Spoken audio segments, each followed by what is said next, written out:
Scooty सीखने का सपना तो मेरा शुरू से ही था, लेकिन शादी के बाद जब मैं ससुराल से मायके आई तो मुझे स्कूटी सीखते सीखते ऐसा आनंद मिला कि क्या बताऊं।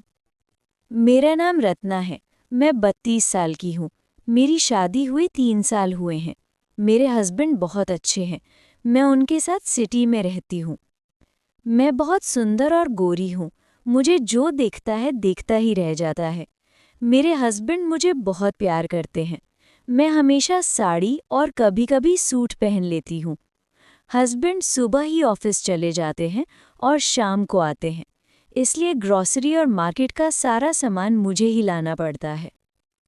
एक दिन मैं हस्बैंड से बोली कि आप मेरे लिए एक स्कूटी खरीद दीजिए, मुझे मार्केट आने जाने में आसानी रहेगी। वो बोले, मैं खरीद तो दूं, लेकिन तुम सीखोगी कैसे? यहाँ तो इतनी भीड़ रहती है कि बिना सीखे चलाने लायक नहीं है। मैं बोली, ठीक है, फिर अभी रहने दीजिए। जब इस बार मैं मायके जाऊंगी तो वहाँ से स्कूटी चलाना सीख कर आऊंगी, फिर आप मेरे लिए स्कूटी खरीद दीजिएगा। वो बोले, ठीक है। फिर एक दिन मेरी मम्मी ने फ़ोन किया और बोला कि तुम बहुत दिन से ससुराल में हो, थोड़े दिन मायके आ जाओ। मैं बोली, ठीक है मम्मी, मैं आ जाऊंगी। फिर मैं अपने पापा के साथ मायके आ गई। मुझे देखकर मेरी मम्मी बहुत खुश हुई। उसके बाद मैंने मम्मी से कहा कि मम्मी, वहाँ आपके दामाद जी मेरे लिए स्कूटी खरीदने को बोल रहे थे, लेकिन प्रॉब्लम ये है कि मैं स्कूटी चलाना कहाँ सीखूं?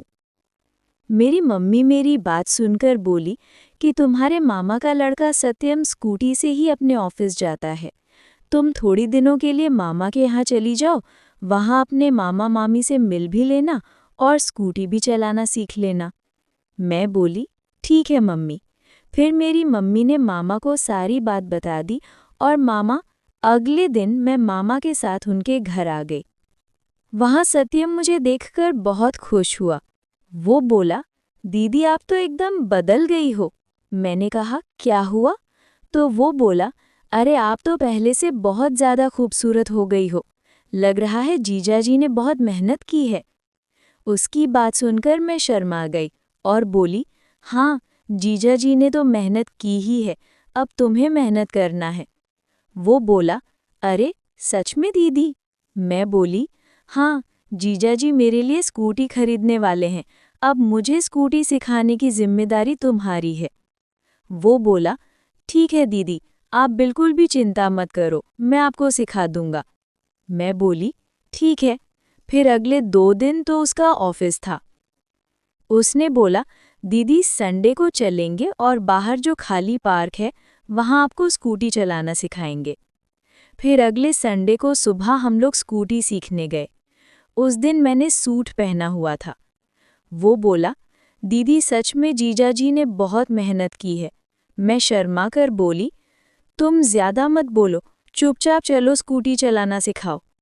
उसके बाद उसने मुझे स्कूटी चलाने के कुछ बेसिक नियम बताए और फिर वो बैठ गया। मैं स्कूटी चलाने लगी। थोड़ी देर सीखने के बाद हम लोग घर वापस आ गए। वो बोला, दीदी शाम को भी आप स्कूटी चलाना सीखने चलना।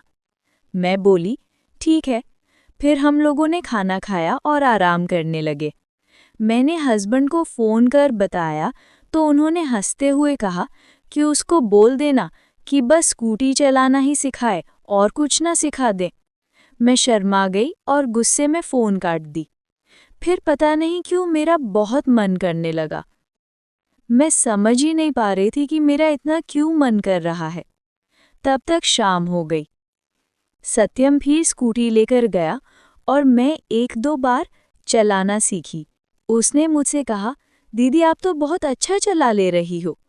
मैं मुस्कुराकर बोली, मैं तो चला रही हूँ, तुम कब चलाओगे? वो समझ गया और बोला, चलो घर, फिर बताता हूँ। फिर जब सब लोग खाना खाकर लेट गए तो उसने मुझे उस सुख का एहसास करवाया जो मेरे हस्बैंड भी मुझे कभी नहीं करा पाए थे। मुझे इतना सुख पहले कभी नहीं मिला था। मुझे इतना आनंद आया कि मैं एकदम प्रसन्न हो उठी। फिर तो मैं 1 महीने तक स्कूटी सीख कर आनंद प्राप्त करती रही।